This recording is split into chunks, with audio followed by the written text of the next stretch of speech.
రాహుల్ గాంధీ దగ్గర ఏదైనా మందు ఉంటుందా ఏంది?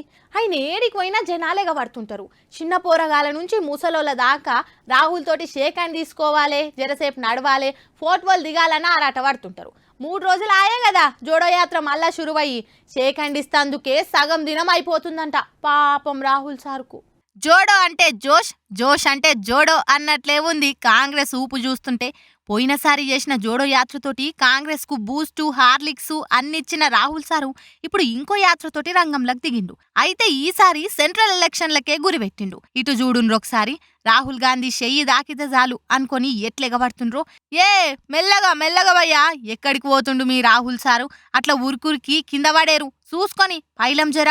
ఓ రాహుల్ సారు, జర నువ్వైనా ఓ తాన తీర్వాటం బస్ ఆపి వల్కరించి ఓ రాదు అందామనుకుంటే ఆయనకంత టైం లేదంట. రూట్ మ్యాప్, పర్మిషన్లన్నీ ముందుగానే సెట్ చేసి పెట్టుకుంటారు కదా, అవిటికి డిస్టర్బెన్స్ జరగకుండా ముంగట్కి పోతుండు రాహుల్ సారు.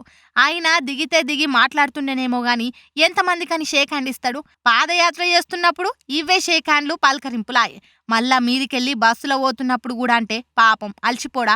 అందుకే ఇట్లా ఒక్కొక్కరిని చెయ్యితోటి టచ్ చేసుకుంటా పోతుండన్నమాట. చూసిండ్రా రాహుల్ సారు ఎంత బిగ్గర్ అయ్యిండో. ఇన్నొద్దులు పప్పు గిప్పు అని ట్రోల్ చేసిన బీజేపీకి ఏకుమేకై కూర్చుండు. ఏదో లైట్ తీసుకున్నాం గాని అబ్బో రాహుల్తో పెద్ద షరే ఉంది పో అని గులుగుతుండ్రంట బీజేపీ పెద్ద లీడర్లు. రాహుల్ కాంగ్రెస్ ఊపు చూస్తుంటే ఈసారి సెంట్రల్ వార్ నువ్వా నేనా అన్నట్లే నడుస్తుంది అనిపిస్తుంది. చూడాలి మరి కాంగ్రెస్ అన్నట్లు భారత్ జోడో సక్సెస్ అవుతుందా, బీజేపీ ఆరోపిస్తున్నట్టు భారత్ జోడో ముంగట్ పడుతుందా?